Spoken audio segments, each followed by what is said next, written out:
Boa noite, todo mundo. Hoje é 5 de outubro de 2020. Hoje é o nosso 9º encontro do Mina Amazônia e nós vamos receber, para falar de mineração e garimpo, o Dr. Alex dos Santos Macedo, da Organização das Cooperativas do Brasil, que vai nos brindar com a palestra Cooperativismo na Pequena Mineração.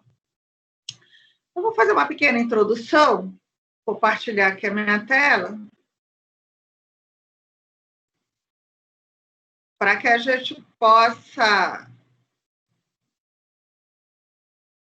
Estão vendo aí? Sim. Ok.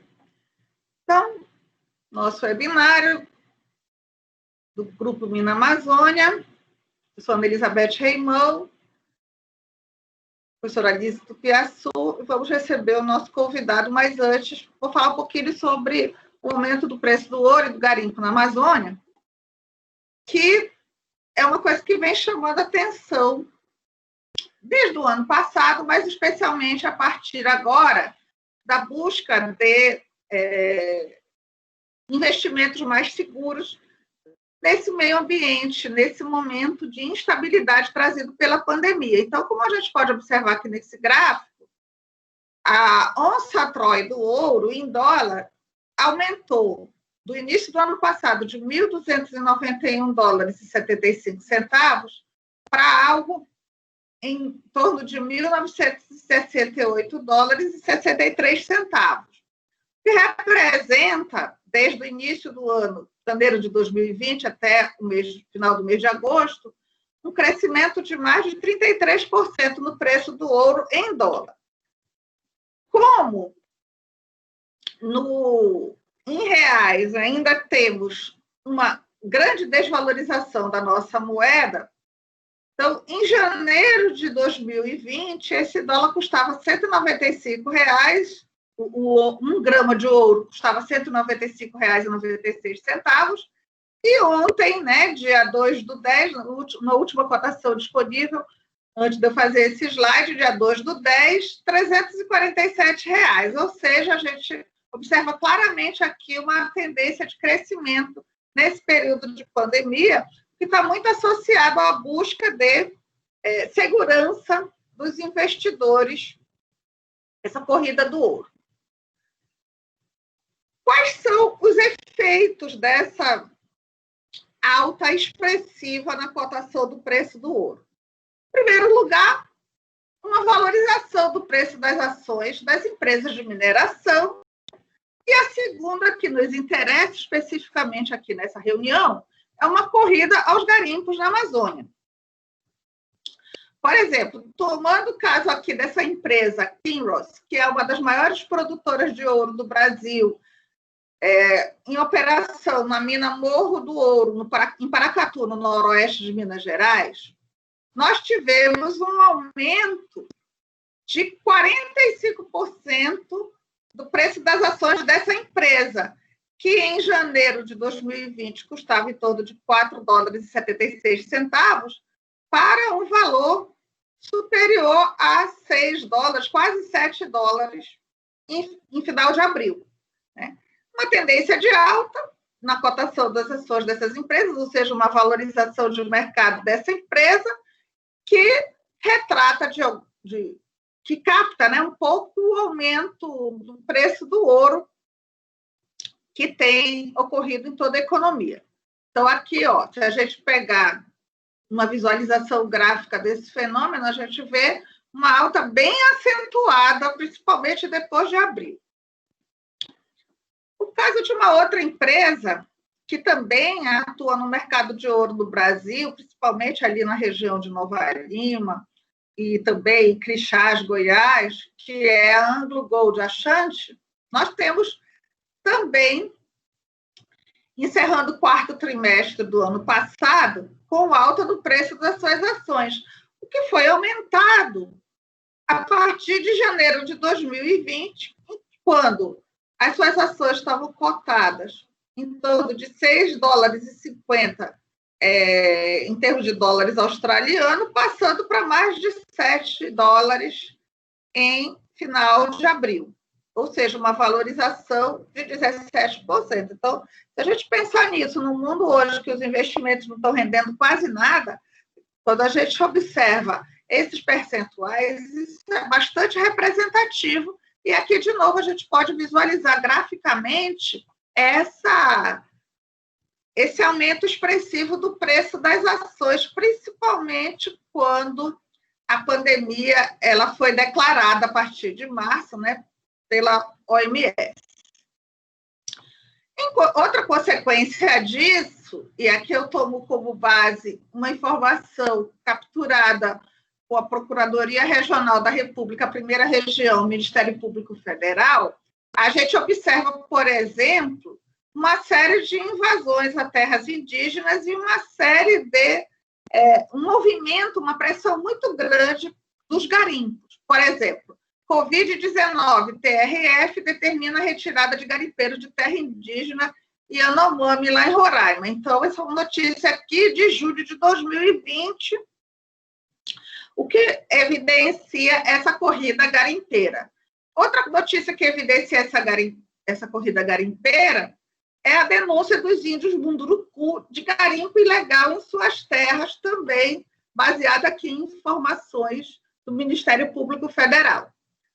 Uma outra notícia, agora já da Justiça Federal em Itaituba, né, também a mesma fonte, Ministério Público Federal, publicada em 17 de junho, a gente vê uma corrida, principalmente a questão da mineração ilegal em terras indígenas no sudoeste do Pará.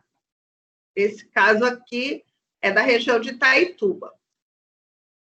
Em Roraima, também, mais uma notícia, essa notícia um pouco mais antiga, de abril, quando o Ministério Público Federal entrou na Justiça para exigir um plano emergencial de combate à Covid-19 nas terras Yanomamis, uma vez que essa corrida ao ouro e a ida dos garimpeiros para as terras indígenas também foi acompanhada do espalhamento da doença, do espalhamento do vírus.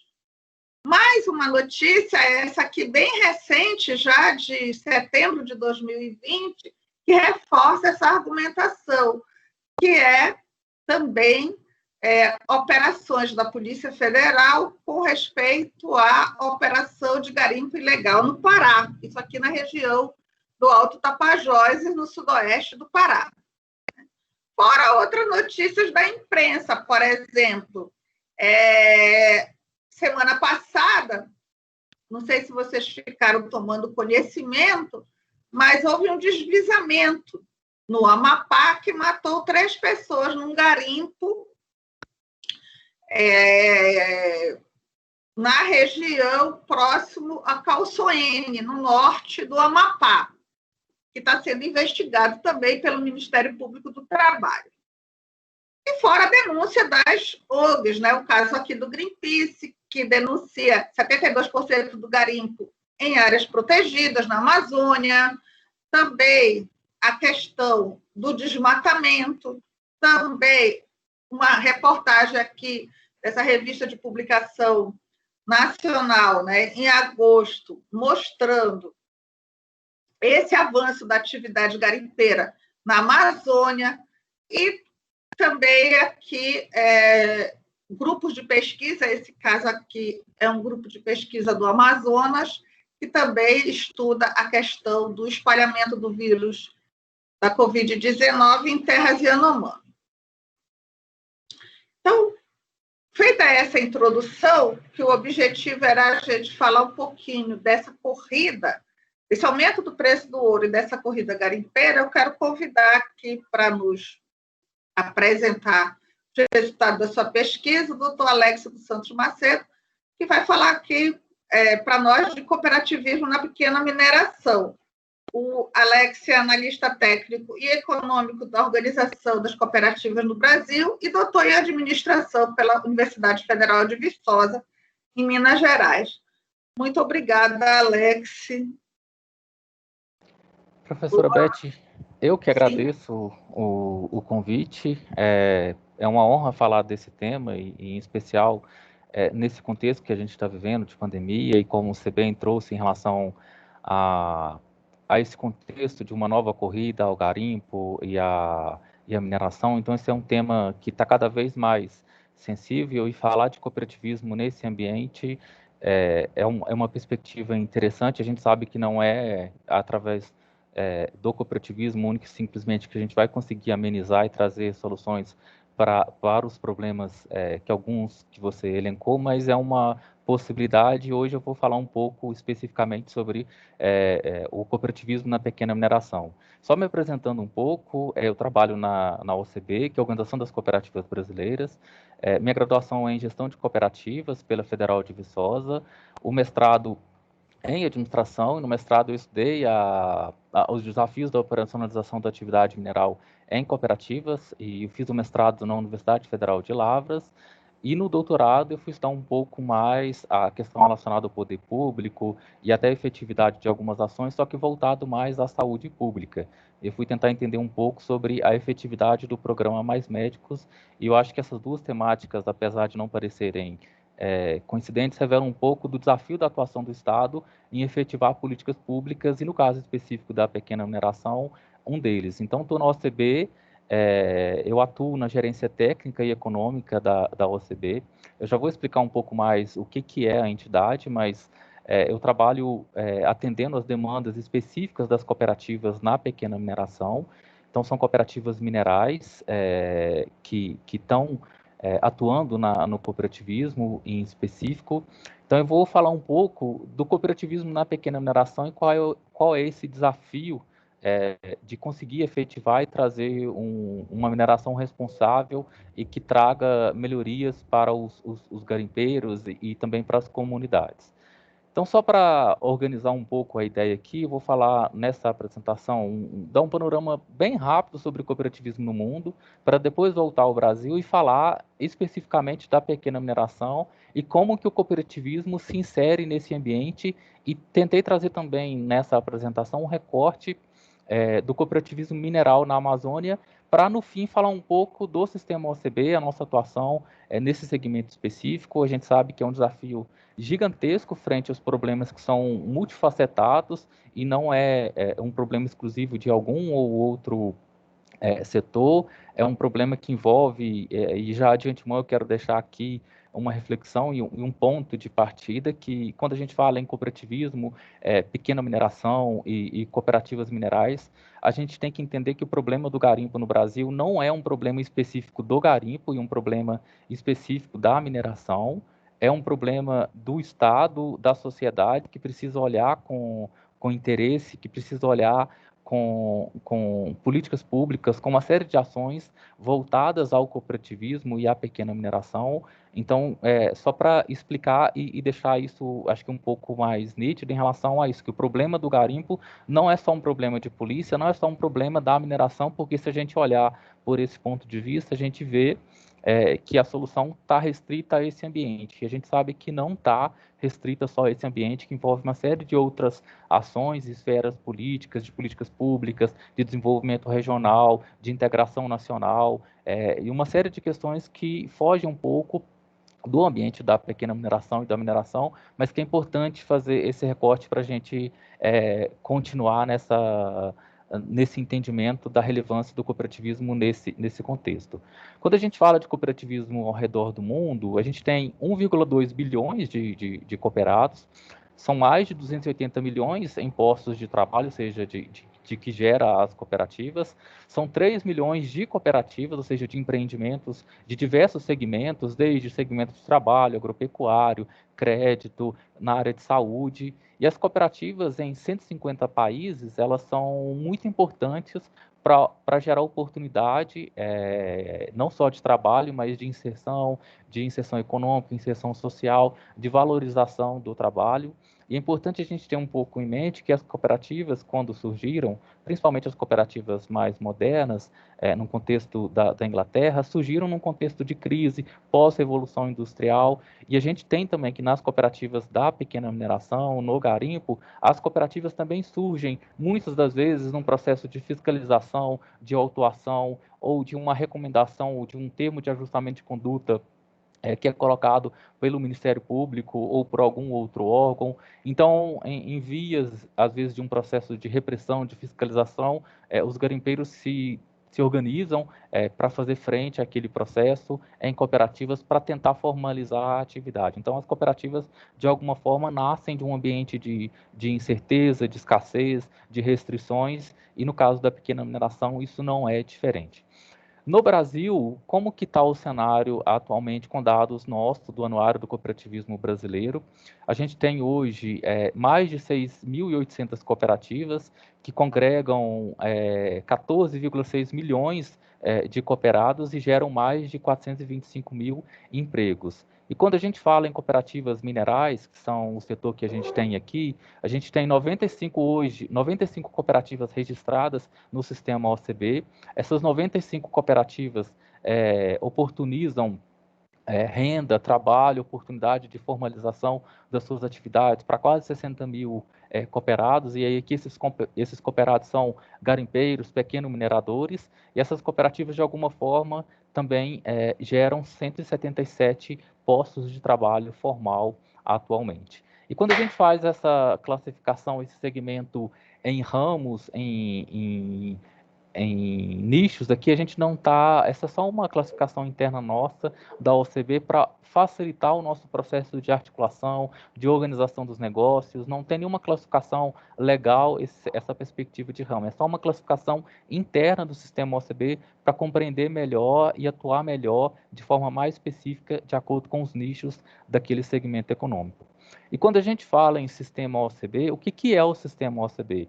A gente tem a Organização das Cooperativas Brasileiras, é a entidade de representação política e institucional do cooperativismo. Então, todo esse trabalho de representação junto aos poderes executivo, legislativo, judiciário, e também com outros atores institucionais, todo esse trabalho de representação e defesa política, quem faz é a OCB. Então, eu atuo hoje na OCB e o meu trabalho especificamente com as cooperativas minerais é de trabalhar e tentar dar segurança jurídica, tentar oportunizar políticas públicas, tentar oportunizar melhores inserções de mercado. Então, o trabalho nosso é de representação política e institucional. Uma outra entidade nossa, que é a CNCOP, que é a Confederação Nacional das Cooperativas, ela faz a representação sindical do ponto de vista patronal.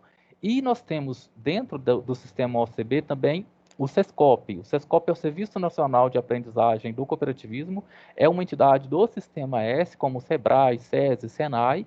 Então, ele trabalha na promoção da cultura cooperativista e aperfeiçoamento da gestão. Então, aqui a gente vai ter aspectos voltados à formação profissional, à orientação à gestão, ao fortalecimento dos princípios e valores do cooperativismo. Então, o SESCOP, de alguma forma, ele vai trabalhar e atuar dentro do aperfeiçoamento, da formação profissional, da promoção social e do desenvolvimento das cooperativas como um todo.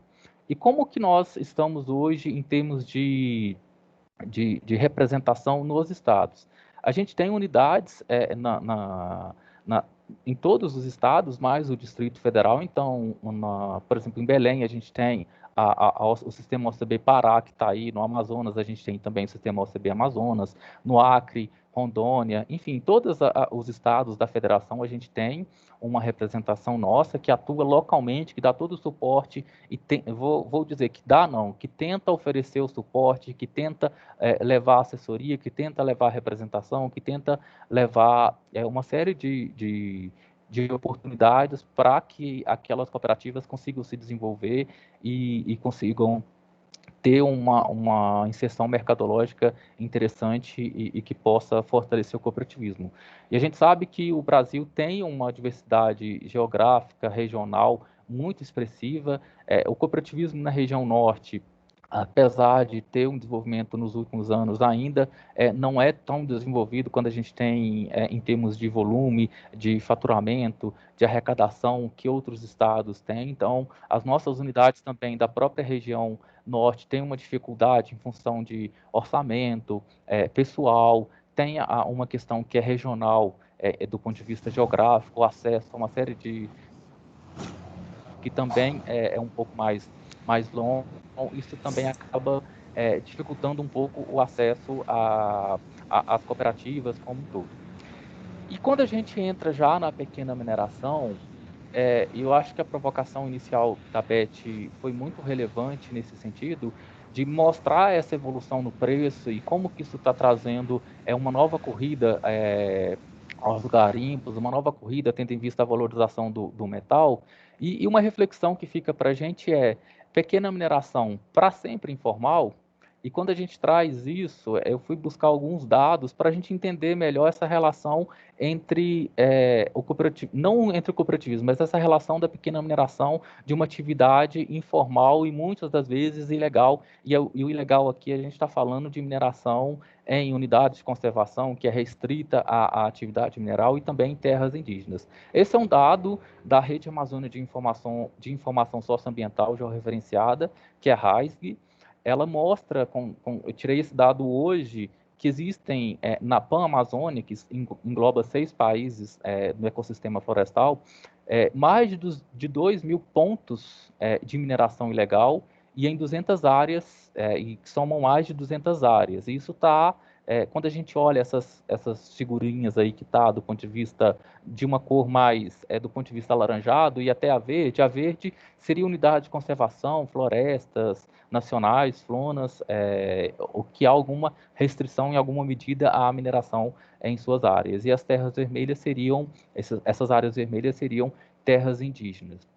Isso mostra e evidencia um pouco aquilo que a Beth trouxe das reportagens, denúncia do próprio Ministério Público Federal, mas também mostra o desafio de atuação do poder público em como resolver, em como formalizar, em como dar tratamento digno a uma série de trabalhadores e garimpeiros que estão envolvidos na pequena mineração. No Brasil, são 321 pontos de mineração ilegal em 132 áreas. Isso traz para a gente uma dimensão de pensar, será que a repressão, será que só a repressão à atividade é suficiente e vai dar resultado do ponto de vista de resolver o problema? Hoje tem uma série de questionamentos quanto à queima, à apreensão dos maquinários, às destruições que são colocadas, e muitos dos setores reclamam da necessidade de um apoio à formalização, de um apoio à educação, a um processo de transformação da sua atividade. Então, traz para a gente um desafio, não estou dizendo só para a gente, sistema OCB, estou dizendo para a gente, enquanto sociedade, enquanto Estado, de como dar tratamento digno a esses trabalhadores que vêm de muitas das vezes de uma atividade, às vezes da agricultura, que vem de uma periferia da zona urbana, por não ter acesso a um mercado de trabalho formal, por não ter condições de gerar um trabalho digno, porque às vezes um garimpeiro que vai para a atividade, quando é um trabalhador rural, às vezes ele está na atividade rural e não recebe na sua atividade menos que meio salário mínimo. E quando ele vai para a atividade garimpeira, principalmente a de ouro, ele acaba conseguindo mensalmente um valor, uma renda em torno de R$ 400. De 400 não, perdão, de R$ 4.000. Então a discrepância entre meio salário mínimo na agricultura e R$ 4.000 na atividade de garimpeira é um incentivo a mais e não está se questionando quando ele vai para essa atividade, onde que ele está garimpando, se é em terra indígena, se é unidade de conservação. Eles querem simplesmente fazer esse processo de extração sem se questionar muito quanto se está dentro da legalidade ou não. Então, traz para a gente uma necessidade de pensar em políticas públicas, de pensar em políticas que melhorem o desenvolvimento regional para que a gente consiga fixar e dar outras oportunidades de diversificação econômica para que as pessoas não tenham necessidade de ir para uma atividade garimpeira ou ir para uma atividade, muitas das vezes, marginal e marginalizada, como é a atividade garimpeira. Quais são esses desafios da pequena mineração?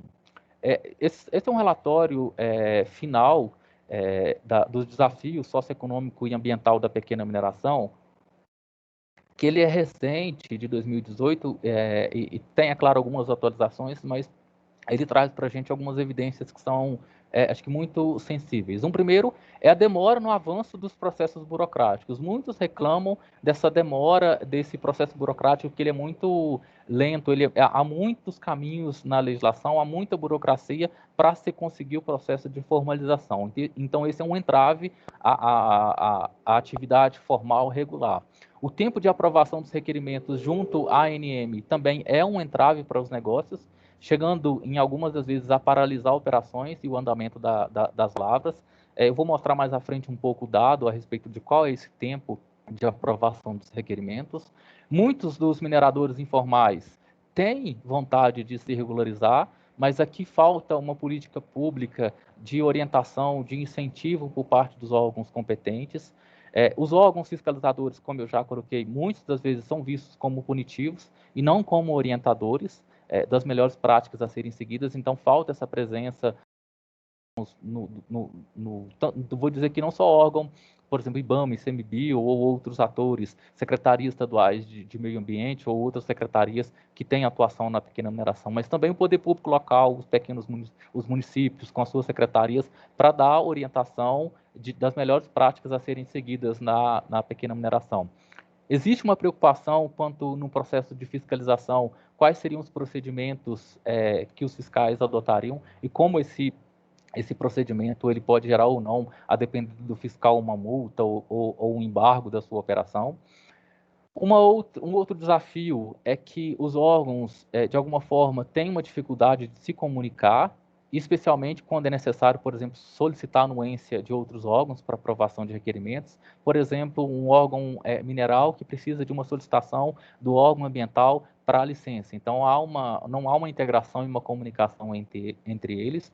E a gente tem também uma situação que muitos desses órgãos têm uma estrutura deficitária do ponto de vista administrativo, recurso orçamentário, e a gente tem ainda que a agência, enquanto Agência Nacional de Mineração, ainda não se estruturou conforme era previsto e estruturado, tendo em vista os gargalos históricos que ela herdou do próprio Departamento Nacional de Mineração. A atuação de mineradores ilegais, isso é visto como um problema, isso para a gente também, um garimpo formal organizado em cooperativa, isso é visto como um problema porque ele prejudica a reputação, ele prejudica o mercado e até os preços do produto e tende a criar passivos ambientais. Muitas das vezes, esse passivo ambiental não é recuperado, não tem uma gestão desse passivo, então aquele empreendimento sai dali sem ter uma recuperação das áreas degradadas. Isso é um problema atualmente. E também tem uma outra dimensão que os custos dos processos para regularização são considerados altos, em especial levando em conta a dificuldade de acesso a crédito. Hoje já está em discussão na Agência Nacional de Mineração uma perspectiva de usar o título mineral como uma possível garantia creditícia, mas isso entre a legislação prevê e entre o banco aceitar, entre os agentes financeiros aceitarem essa garantia, o título como uma garantia creditícia, isso é um desafio a mais. Além do mais, tem uma outra que tendo em vista a ausência de pesquisa e até o conhecimento geológico quanto à capacidade daquela mina, a instituição financeira às vezes não vai conceder o crédito tendo em vista aquela dificuldade de saber se aquela mina, quanto tempo ela teria de operação, qual que é a capacidade produtiva daquela mina. Então o agente financeiro também não tem garantia certa se aquele tomador vai honrar ou não os créditos que ele acabou pegando. Então isso traz também um outro desafio, que é a questão do acesso ao crédito. A pequena mineração, ela precisa ser para sempre informal. Aqui eu trouxe um exemplo de passivos ambientais que estava numa cooperativa, a Cooperativa dos Garimpeiros do Vale do Peixoto, no norte do Mato Grosso, que fica em Peixoto de Azevedo. Essa foto do lado esquerdo, pelo menos minha, aqui de 2013, mostra uma situação de degradação ambiental, de uma situação de não recuperação, e já em 2019, com o trabalho da cooperativa, com orientação, com assessoria e até com investimentos, mostra um trabalho de recuperação dessa área degradada, uma diversificação dessa atividade econômica. Aqui são tanques que foram colocados para atividade de piscicultura. Então, é possível a gente pensar uma realidade que mostre essa transformação ambiental, ou essa passiva ambiental em área produtiva, com diversificação, com inserção de novas atividades econômicas. Mas essa não é uma realidade que, infelizmente, a gente poderia sair replicando por aí, porque Brasil afora, infelizmente, esse não é um contexto geral que engloba todas as cooperativas e todos os garimpos no Brasil como um todo. E quando a gente fala nessa situação do papel das cooperativas, e aqui eu já quero entrar especificamente no cooperativismo mineral, o cooperativismo mineral ele tem previsão na Constituição Federal, então talvez seja um dos únicos setores que está dentro da Constituição, que a própria Constituição, no seu 174, nos parágrafos 2º, 3º e 4º, diz que a lei apoiará e estimulará o cooperativismo e outras formas. O Estado favorecerá a organização da atividade garimpeira em cooperativas, levando em consideração a proteção do meio ambiente. Então, todas as cooperativas ou todos os empreendimentos cooperativos que têm título otorgado têm a necessidade de fazer a recuperação ambiental e fazer a proteção ambiental daquela lavra ou daquela atividade que foi degradada, e a promoção econômica e social dos garimpeiros. Então, quando a própria Constituição traz essa ressalva, traz esse endosso às cooperativas, a gente vê que a partir da Constituição, a gente teve uma série de formação de cooperativas que também foi caminhando com o avanço do preço do minério, com a organização e até com incentivo. Então, aqui a gente já traz um primeiro aspecto que é importante, a gente tem uma política pública que traz a regulação e que diz como que deve ser essa regulação para a atividade cooperativista mineral. Então, as cooperativas a que se refere terão prioridade na autorização ou concessão para a pesquisa e lavra dos recursos e jazidas minerais garimpáveis nas áreas onde estejam atuando. Só que aqui tem um problema. O problema é que a Constituição diz que era a partir, até essa data, as cooperativas teriam prioridade onde elas estivessem atuando. Ou seja, se tinha até ali uma atividade garimpeira forte, presente, e aqueles garimpeiros estivessem atuando numa determinada região, a partir da Constituição eles teriam prioridade. Só que com descoberta de novas jazidas, com descoberta de novas fofocas, outras migrações para outras regiões, e até mais na frente a gente tem depois, com Constituição, por exemplo, de unidade de conservação, florestas nacionais, uma série de políticas na área ambiental que fez essa demarcação, às vezes, de uma terra indígena ou de uma unidade de conservação. Isso, de alguma forma, eu não estou querendo dizer que isso está errado ou certo, estou querendo dizer que há um conflito aqui do ponto de vista de pensar que tinha antes uma reserva ou uma área tradicional de garimpo e, na sequência, criou-se uma unidade de conservação ou uma demarcação de terra indígena. Isso trouxe conflito socioambiental porque aquela área tradicional de garimpo e, na sequência, entrou restrições àquela atividade. E hoje a gente tem, por exemplo, na região do Tapajós, aí no sudoeste do estado do Pará, uma região que talvez seja uma das maiores hoje em termos de garimpo de ouro no Brasil, e a partir da demarcação da reserva garimpeira, que foi em 83, teve uma série de constituições, unidades de conservação, florestas nacionais, a partir daquele momento. Então, isso gerou e está gerando uma série de conflitos socioambientais que estão se perdurando, e a gente está vendo agora, por exemplo, o fechamento da BR-163 já teve, agora com os índios. Então, isso está trazendo problemas, isso está trazendo questionamentos em relação a essa garantia constitucional e a própria atividade garimpeira que foi se instalando e mudando, e essa questão das demarcações de novas unidades de conservação e terras indígenas mais à frente. Então, houve aí um conflito. Como que a gente resolve isso? Eu não sei até então. Resolve que, no momento, a gente já tem a proibição de mineração nessas áreas, mas não está sendo suficiente só a proibição. No sistema OCB, como eu coloquei, a gente tinha, em 2018, 95 cooperativas que oportunizavam trabalho e renda para cerca de 59 mil cooperados e oportunizavam um emprego direto para 177. Em termos de arrecadação com tributos e despesa com pessoal, foi mais de 6,2 milhões de reais. E o cooperativismo mineral na Amazônia? Como é que está distribuído esse cooperativismo mineral na Amazônia?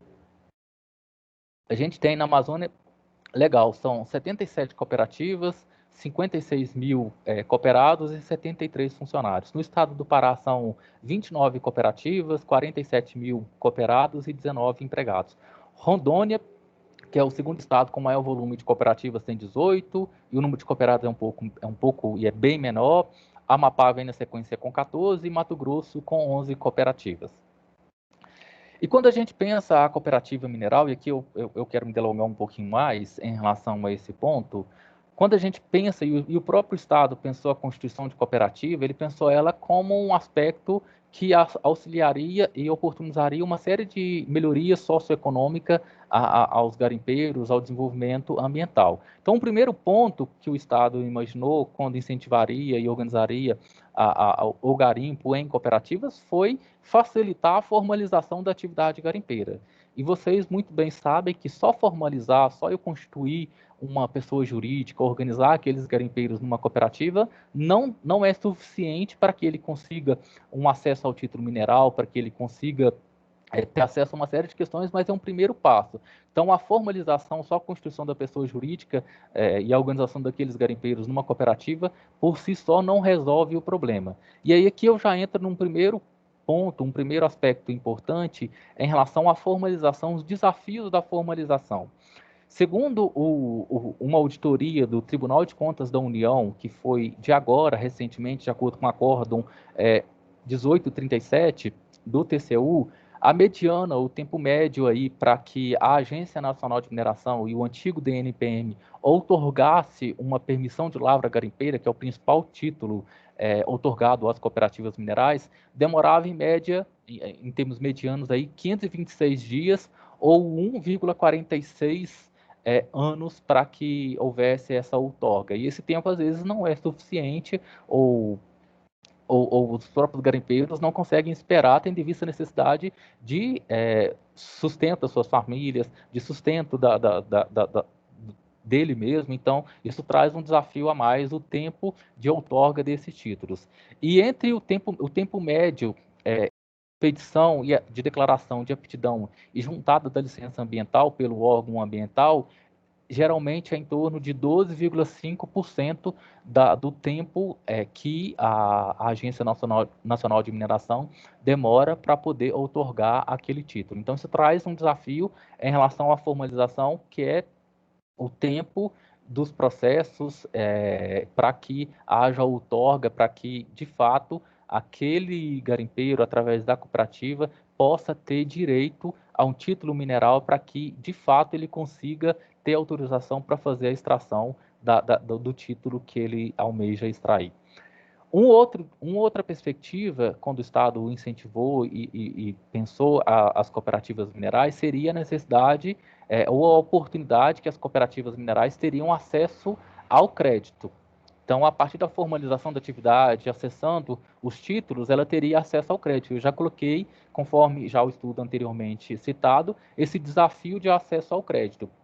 Um levantamento que nós, do Sistema OCB, fizemos com as nossas cooperativas em 2016, mostrou que 70% delas não acessam ao crédito. Devido ao quê? Há alguns entraves como garantias para oferecer quanto a aquilo que a agência ou exige, a própria inexistência de linhas de crédito e as taxas de juros.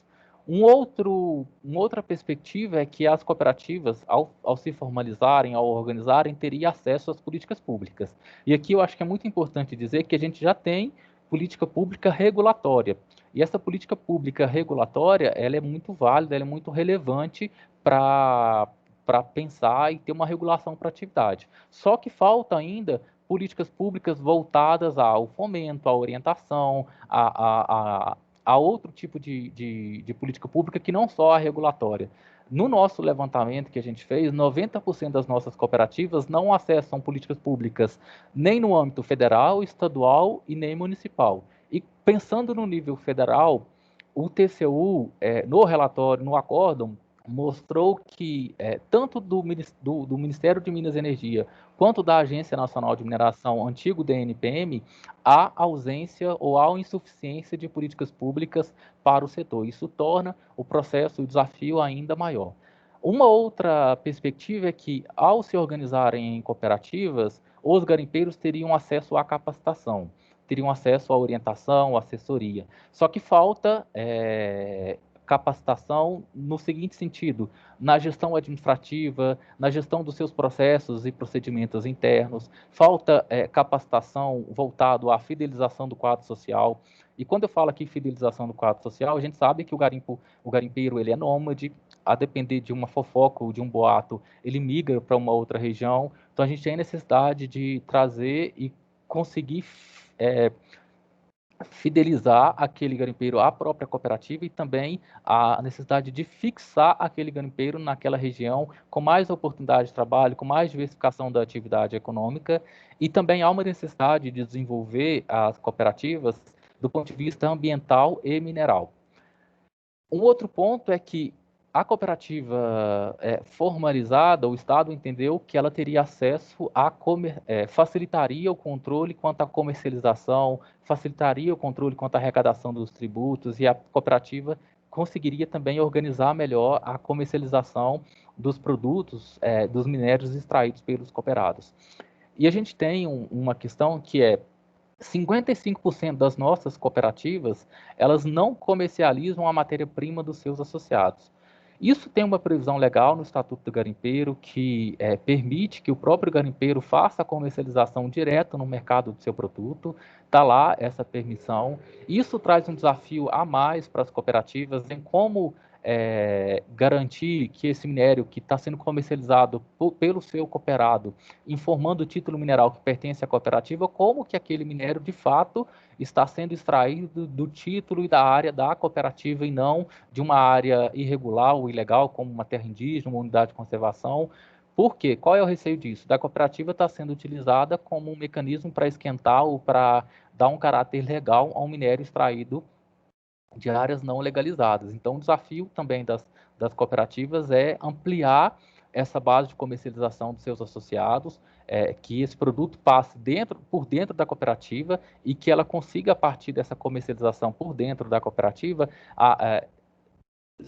ter uma taxa de administração, segurar um pouco desse valor também para a sua própria manutenção enquanto empreendimento econômico. Então, esse é um outro desafio. 70% delas não exportam, 46% dessas cooperativas, elas produzem rejeitos que poderiam ser comercializados, poderia ser uma nova fonte de renda, mas não há devido à ausência de licença, e elas poderiam fazer um aditamento no título mineral, mas tem uma dificuldade em relação ao custo financeiro, e até às vezes algumas previsões legais que dificultam esse reaproveitamento desses rejeitos.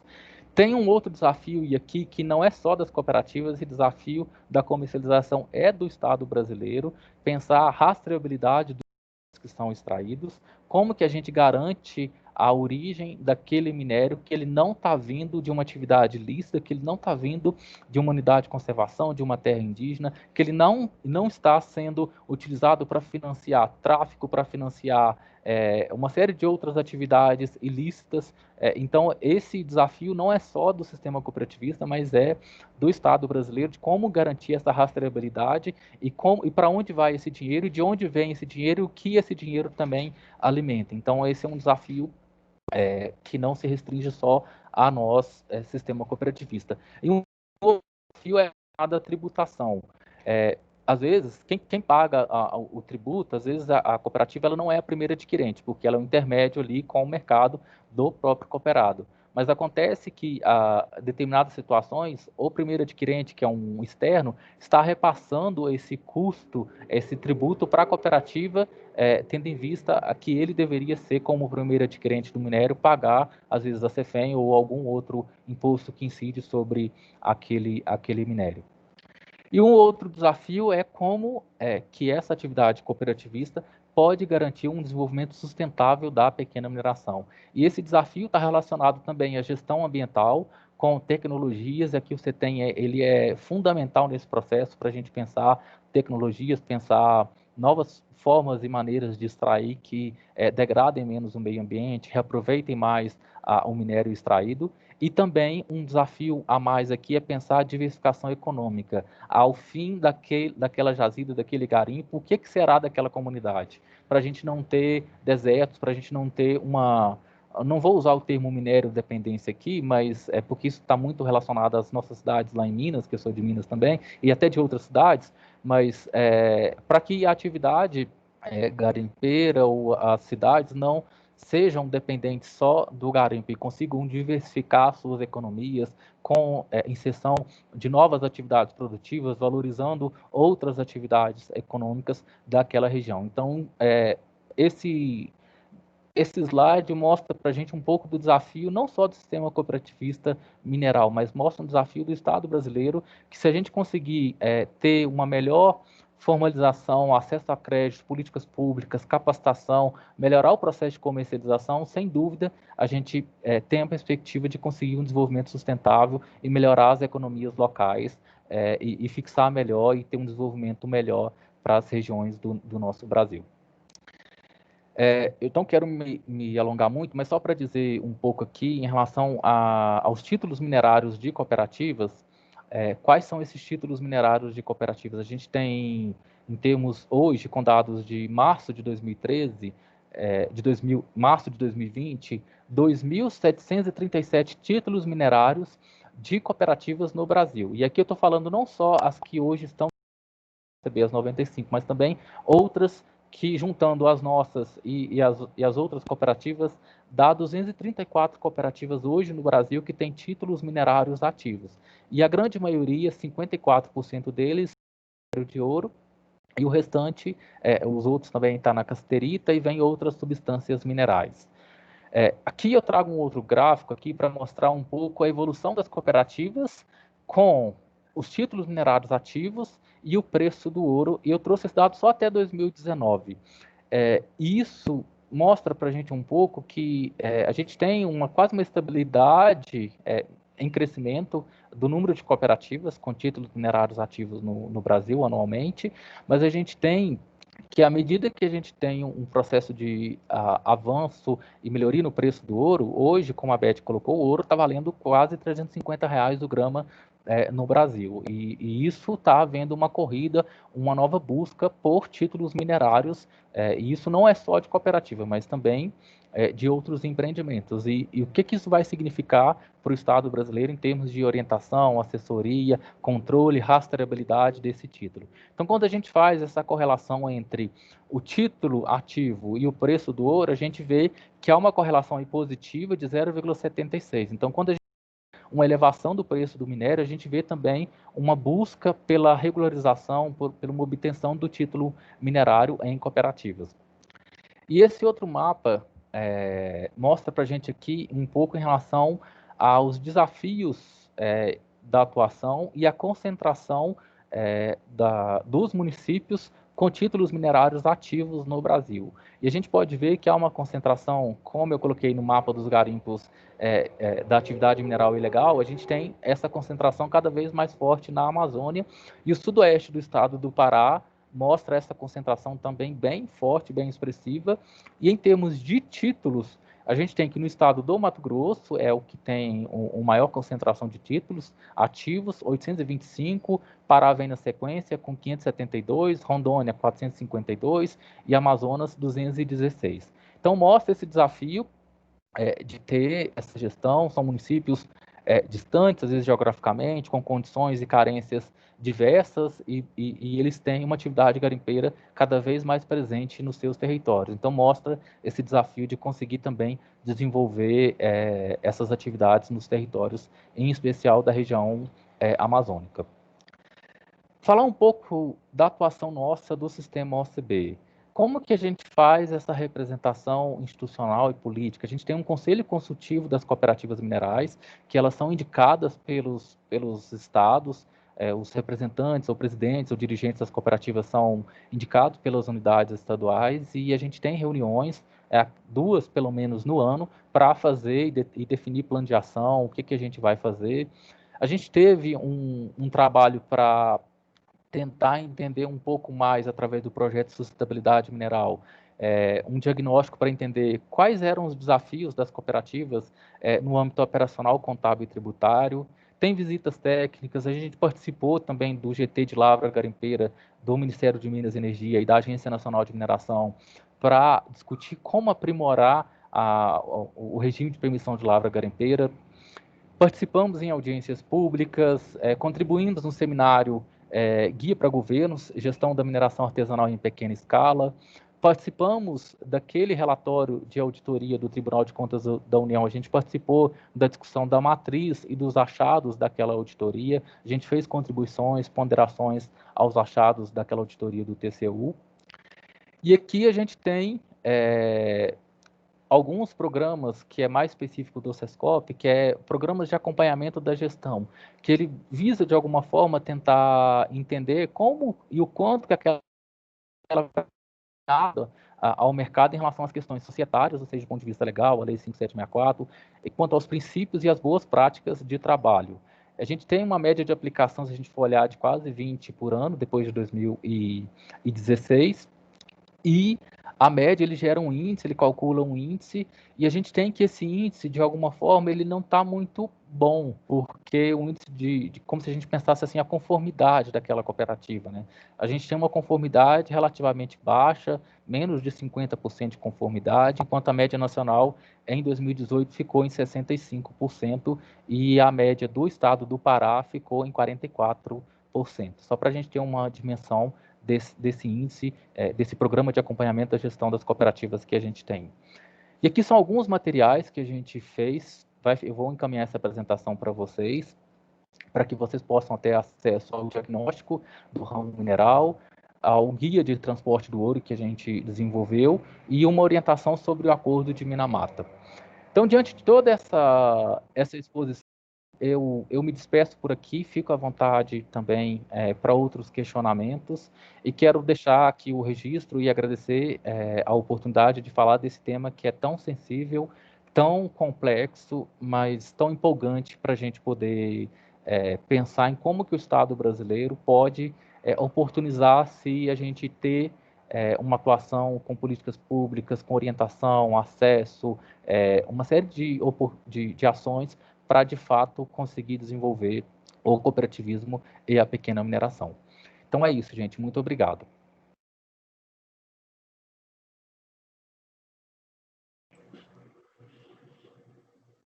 Oi, obrigada, Alex. Muito provocativa as informações, né? Porque quero só acrescentar uma pequena coisa, inclusive pelo que você falou, porque você mostrou um mapa em que realmente essa questão do cooperativismo mineral é um tema que nós aqui na região somos muito sensíveis, né? E eu falei do aumento do preço do ouro. Porém, ao contrário do que a gente possa imaginar, de que isso está significando riqueza, que isso está melhorando a vida desses garimpeiros, eu li esse final de semana, inclusive, um estudo da Unicamp com a USP e a Universidade de Amsterdã, e que eles apontavam que todo esse aumento do preço do ouro ele está significando o aumento do custo de vida do garimpeiro, ou seja, não existe uma internalização de renda, porque muito parecido do que a gente viu aqui na Amazônia, na época da borracha, e, por exemplo, em outros momentos da prática do aviamento, né, daquela coisa do regatão, ou do comerciante, o atravessador, até por conta da geografia e da dificuldade de acesso a mercadorias e outros bens e serviços, desses trabalhadores da atividade do garimpo, o que esse aumento do preço do ouro no que ele está se traduzindo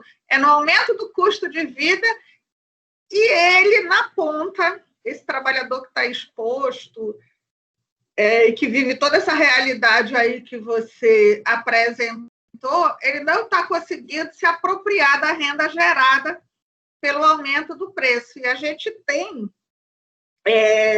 um adensamento populacional, um aumento do fluxo migratório para a região, que tem uma série de impactos que se agravam nesse momento de pandemia, porque a questão não é só o impacto na área de extração propriamente dita do minério, né? Seja ele esmeralda, seja ele ouro, seja ele cassiterita, enfim, qualquer desses minérios. Porque eu falei muito do preço do ouro, mas também foi muito importante você acrescentar que a questão do garimpo não se restringe ao ouro, existe uma série de outras substâncias também.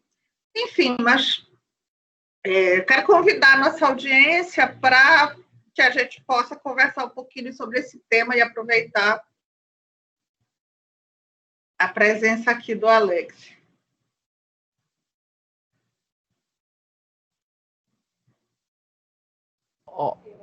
As mãozinhas levantadas significa que o pessoal está pedindo para fazer perguntas. Então tem que controlar.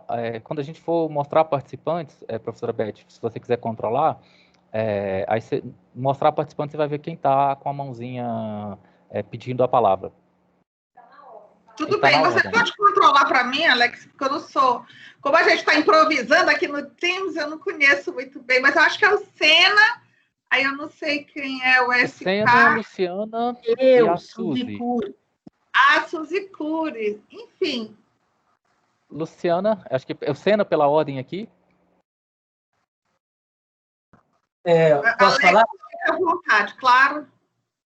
Olha, primeiro eu gostaria de agradecer, parabenizar o Alex pela excelente apresentação. Gostei muito da sua apresentação, Alex. E gostei de ver os parâmetros de localização, de espacialização mesmo, né? Como você falou, você até citou o CETEM, a gente tem uma área lá no CETEM, né, que lida especificamente com tecnologia mineral, e a gente vai entrar em contato, inclusive encaminhando aquele pleito, a sua solicitação através do ACB, com a nova diretora do CETEM, né? Amanhã mesmo eu vou estar com ela e a gente vai conversar sobre aquele assunto, sobre a possibilidade da assistência técnica. Então, aquela área de tecnologia que você citou realmente é parte da atividade do CETEM, a gente tomar pé disso e saber quais são as demandas, né?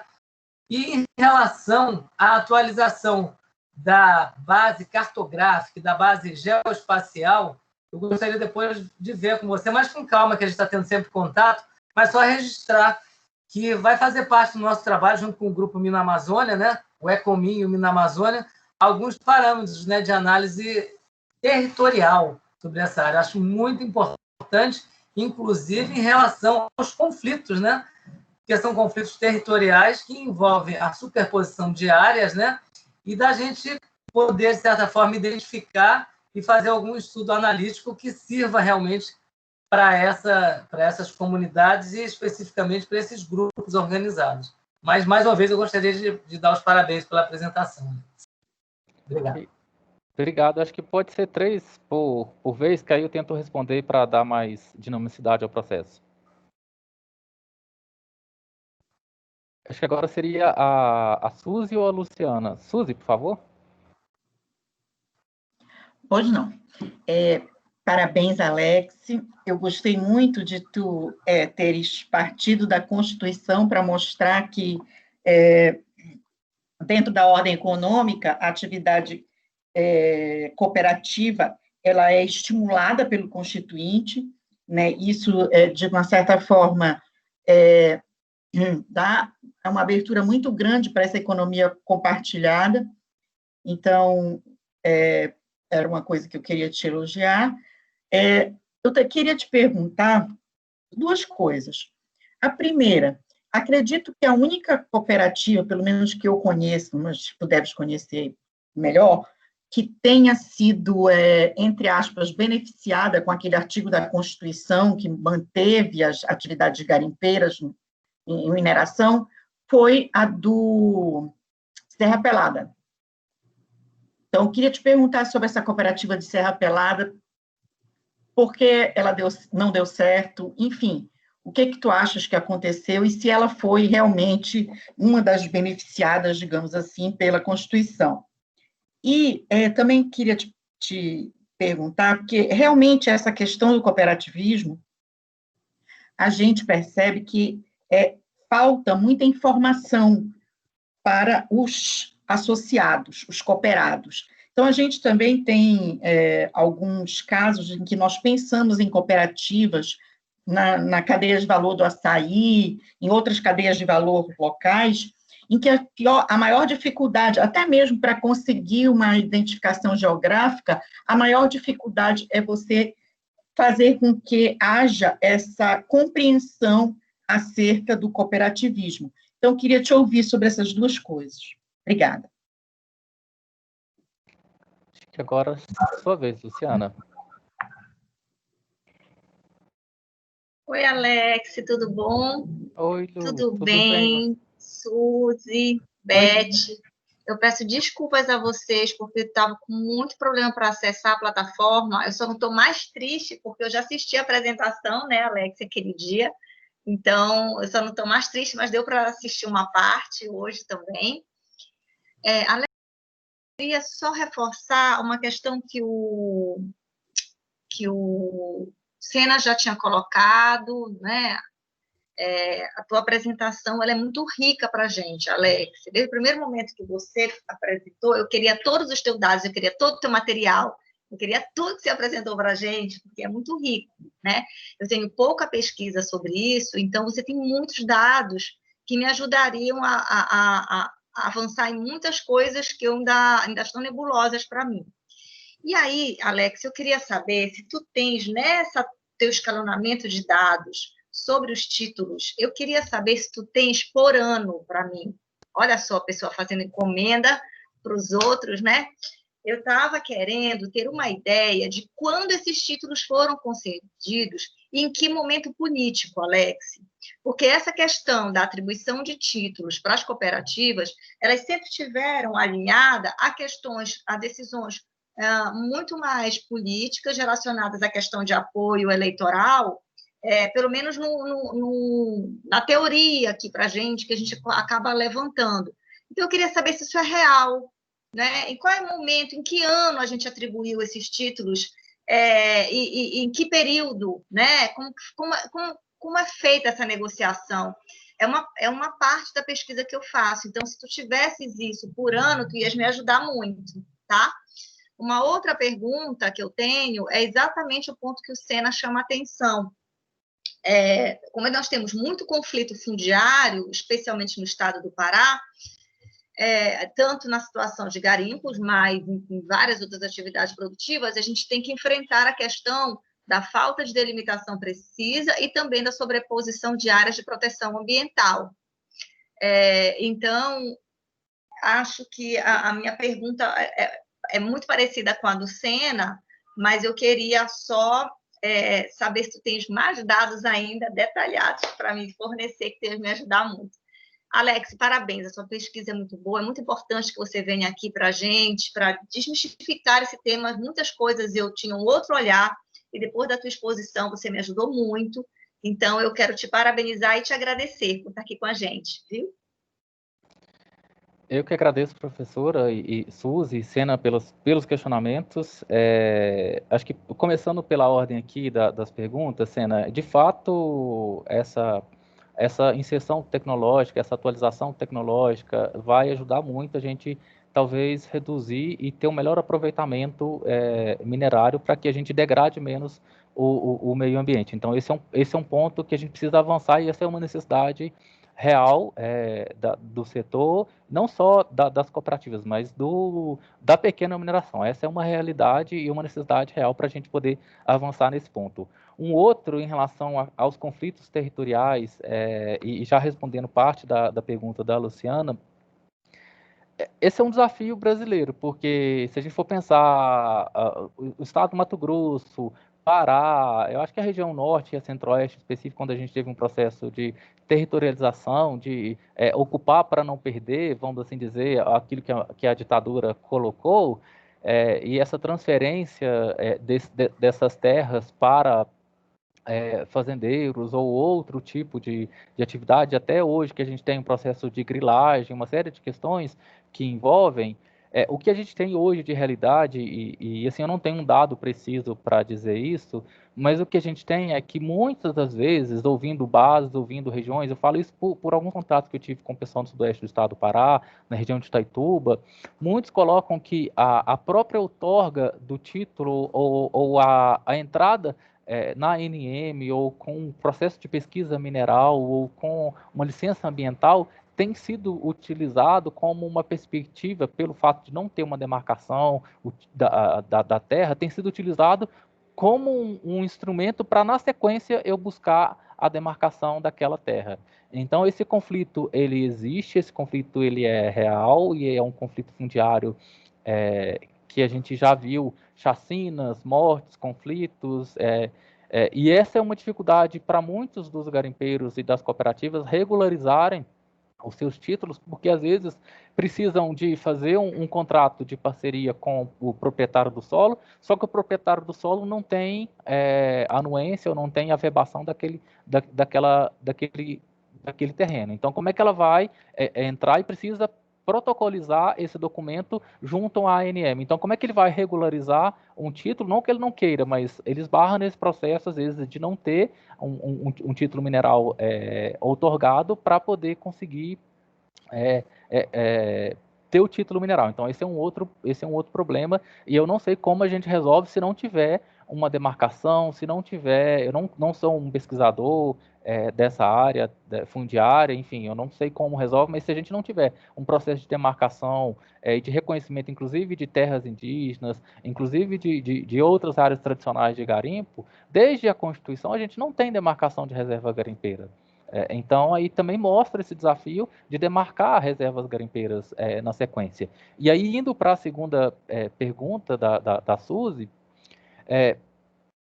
eu não sei exatamente, Suzy, em relação a se foi bom ou ruim para a cooperativa. O que eu sei é que há um conflito muito amplo em relação a até qual é a profundidade daquele título mineral, porque muitos foram soterrados ou foram alagados. Então há uma perspectiva ali de como que eu vou operar uma determinada profundidade, retirar aquele minério ou remineralizar aquele rejeito daquela atividade. O que eu sei hoje é que muitas das cooperativas que estavam naquela região de Serra Pelada, elas não estão atuando mais do ponto de vista produtivo. E há esse conflito ali com o Vale, a própria cooperativa.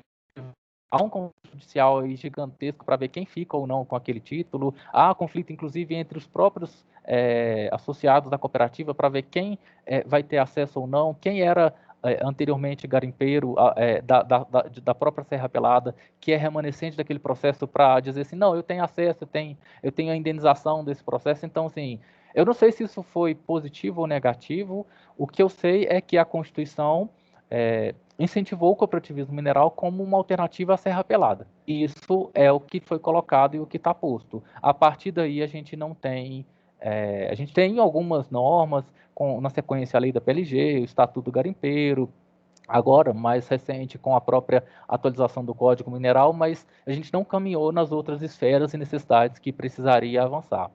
E a última pergunta da Luciana em relação aos dados por ano, eu tenho esses dados, mas eu acho que eu posso te mandar também a solicitação para que você peça à ANM esse dado oficialmente, através da Lei de Acesso à Informação, para que você... eu te mando a planilha, se for o caso, para você fazer um trabalho nela, só que isso vai estar só de cooperativas, e não de todos os títulos minerários. E esse dado da ANM estava desde 1935 até agora. Então, assim, tem uma série histórica interessante que dá para trabalhar muita coisa para ver períodos, se o Código da Mineração favoreceu ou não, depois da Constituição, se o Estatuto do Garimpeiro ou até a própria lei da PLG, cruzar com o preço das substâncias minerais, ver evolução ao longo dos anos. Eu não acho, pode até ser uma hipótese, que haja favorecimento político. Pelo menos eu não percebo isso em relação à outorga dos títulos, porque há um processo, esse processo chega na ANM, pode sim ter pressão de parlamentar, pode sim ter, não estou dizendo que não tenha, mas assim, eu acho que talvez é menos em relação ao escopo geral. Pode sim ter, a depender de caciques e políticos regionais que têm interesse na temática, pode sim fazer pressão a agências. A gente sabe que algumas tiveram unidades, tiveram fiscalização da própria Polícia Federal, algumas com servidores sendo denunciados, enfim, quanto ao outorga ou não desses títulos. Essa é uma realidade. Não vou mentir para vocês porque não cabe aqui e é de conhecimento, né? Mas eu diria que talvez essa parcela da quantidade seja um pouco menor, bem menor do que o geral, e o desafio seja justamente aqueles que eu coloquei na sequência. Eu acho que agora o estava com a mão levantada, acho que ele queria perguntar, Daniel. Oi. Bem, gente, primeiro, boa noite a todos aí, acho que parabenizar o Alex aí pela pela intervenção, também as professoras aí que estão organizando o evento, né? Bom, Alex, eu tenho, acho que algumas considerações, algumas até provocações aí, né, para estar fazendo, né, em cima dessa área do cooperativismo agrário, né? Acho que algumas colocações já foram faladas pela professora Suzy, da Constituição, que você pegar os anais da Constituinte, esse artigo foi feito para Serra Pelada, tá? Tanto é que ninguém nunca mais voltou a debatê-lo, né? Tá? A questão da inovação tecnológica também, que foi colocada, que no fundo, inclusive, é o tema do pós-doutorado que estou fazendo agora, como relacionar o cooperativismo popular com inovação tecnológica, né? Esse é um desafio enorme, e aí, em termos de inovação para mineração com cooperativismo popular, é um desafio muito grande fazer isso, né? Tá, como você vai organizar um movimento difuso territorialmente, bem complicado essa geografia das novas minerações e com emprego de tecnologia de ponta, né? Que isso custa muito dinheiro, né? Esse é o grande ponto, né? Quem vai pagar essa conta, né? Tá, então, vai ser uma equação difícil aí de se chegar nela, né? Tá, mas duas questões que eu queria te fazer, né, Alex?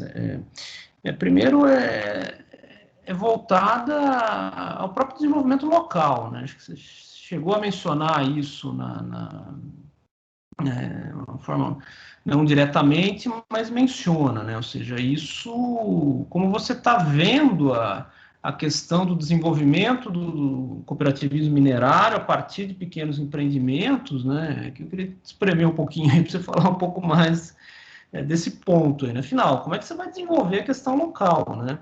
Tá, que sem isso, né, nem por ser um dos princípios do próprio cooperativismo, né, não vejo como alcançar sucesso, né? Acho que é um caso aí que a professora Suzy falou do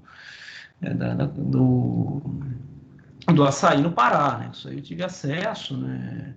Também a questão da palma aí no Pará também, que isso aqui já tem um projetinho mais estruturado, já conseguiu ter alguns resultados, né? Mas como é que tem esse desenvolvimento local, né? E como é que todo esse planejamento do desenvolvimento do cooperativismo, do pequeno cooperativismo minerário, né? Isso está relacionado dentro de uma política nacional de mineração, né? Isso está previsto, não está previsto? Como é que você vê essa relação, né? Então, eu queria te fazer essas duas perguntas aí, te parabenizando mais uma vez, parabenizando também a própria OCB por estar entrando nesse tema, né? Que até é uma mudança de paradigma aí dos últimos tempos da própria OCB, aí, que eu tenho acompanhado bastante, tá? Então, parabéns mais uma vez e obrigado aí pela aula de hoje aí. Obrigado, Daniel. Acho que se não tiver uma outra pergunta, eu vou responder na sequência, então. Eu acho que são provocações muito relevantes que você fez, Daniel. Acho que tem alguém com o áudio ligado. Acho que é o seu, Daniel. Normal, novos tempos da tecnologia.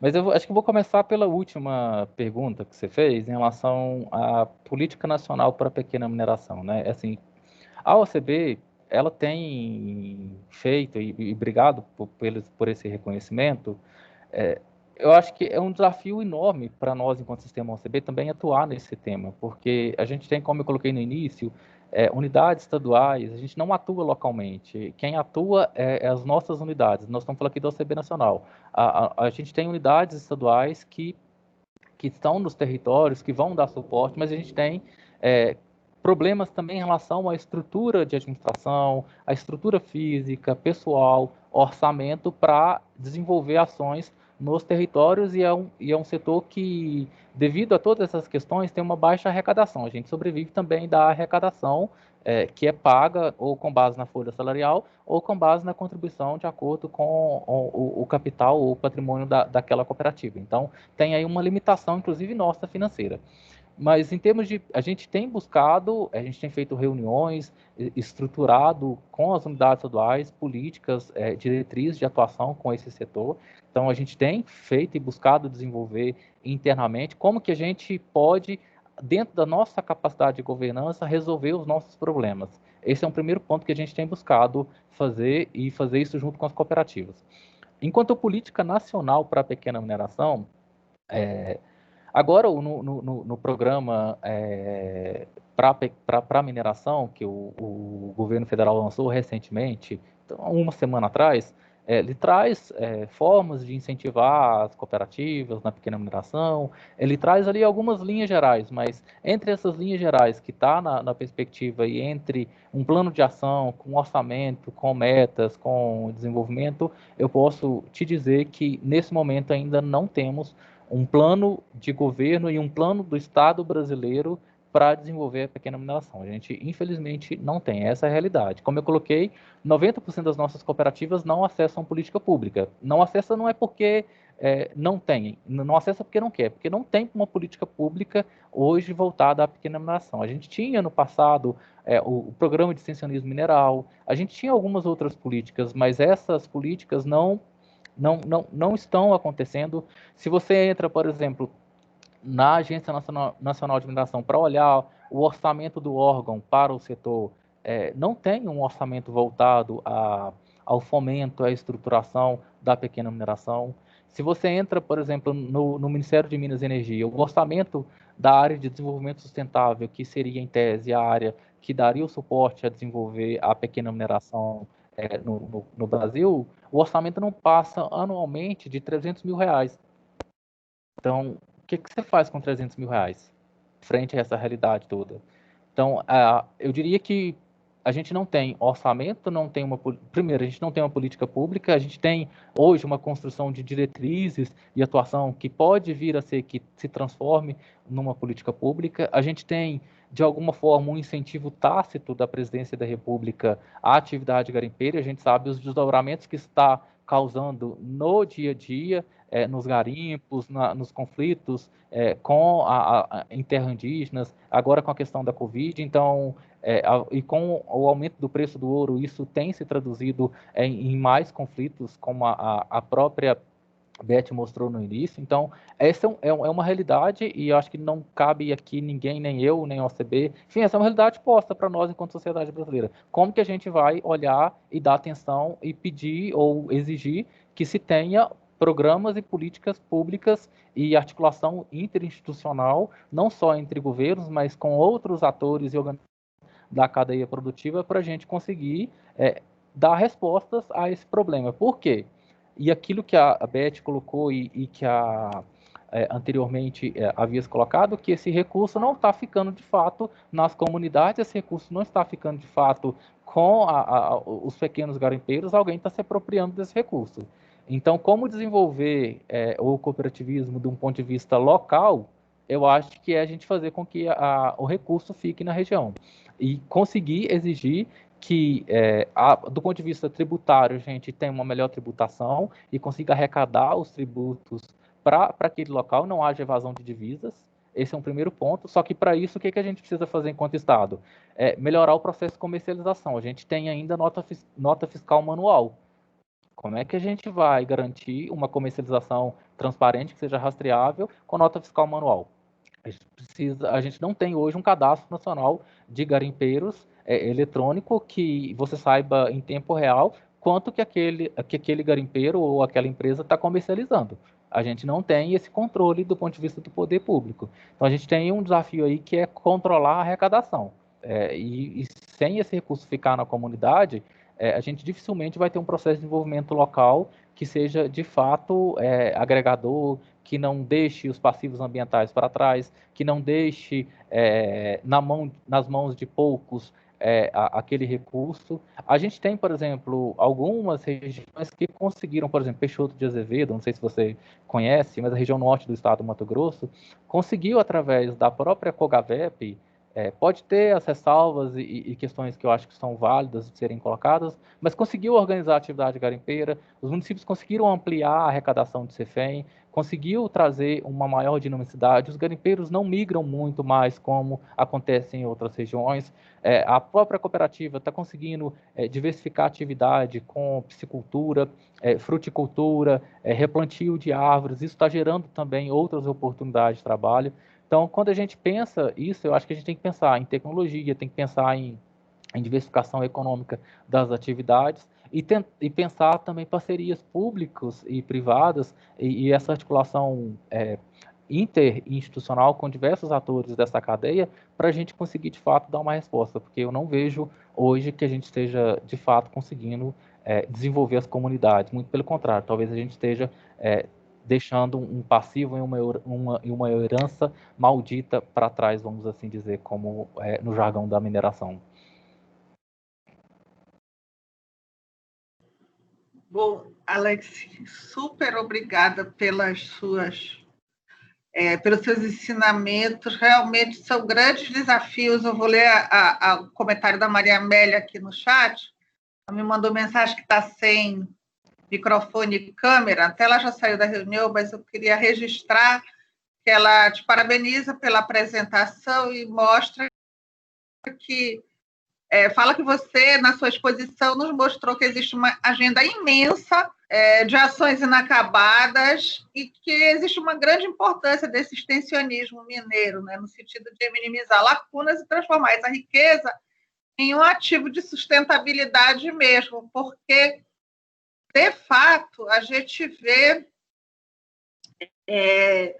que isso é uma realidade, né? Eu só mencionei a questão dos conflitos relacionados à pequena mineração, porque era o objetivo aqui dessa exposição.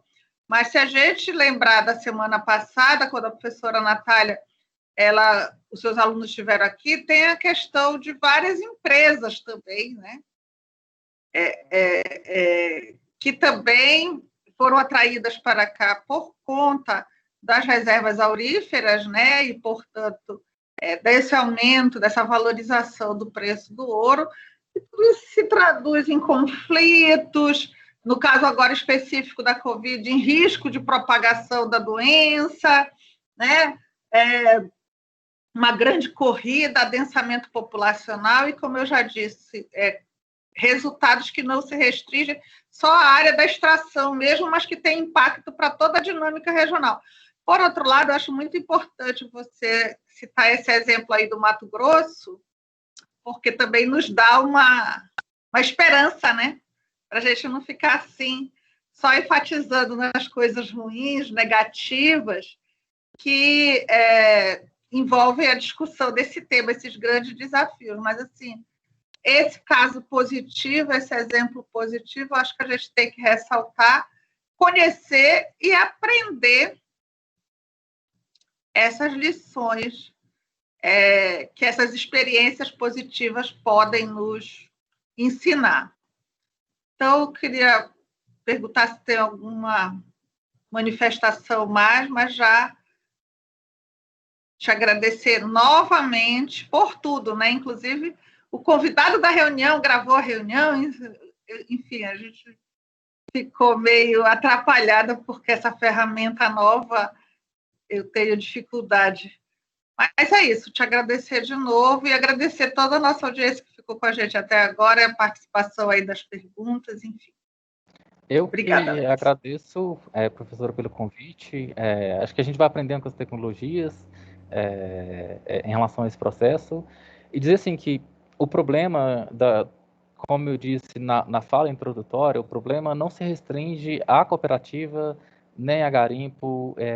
Não é um problema único, é um problema multifacetado e nós precisamos, enquanto Estado, olhar para isso e se perguntar. Eu acho que tem uma citação que eu usei na minha dissertação, que eu acho que enquanto a gente não se perguntar de onde vêm os recursos minerários que a gente utiliza no nosso dia a dia e quem se apropria dele, talvez a gente não vai olhar enquanto um problema, enquanto uma questão que seja necessário um olhar enquanto política pública, enquanto Estado, enquanto sociedade para o tema. Então, isso abre para pensar extensionismo mineral, como a professora Ana Amélia colocou, a Maria Amélia colocou. Eu acho que acho que a gente precisa, de fato, conseguir. A gente sabe, enquanto o sistema OCDE, que a gente não consegue atuar em todas as frentes, e a gente precisa com parceiros. Eu acho que a academia pode trazer para a gente.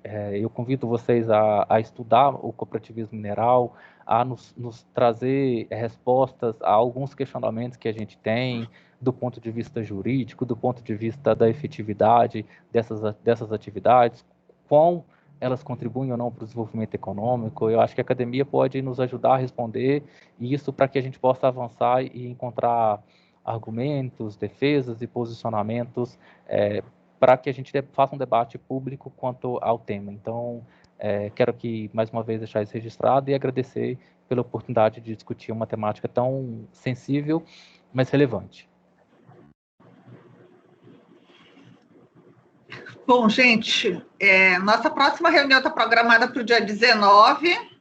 A gente vai agora ter que repensar nossas estratégias de divulgação dessa reunião, vai ter que fazer uma divulgação mais restrita, mas isso não significa que a gente não quer a participação.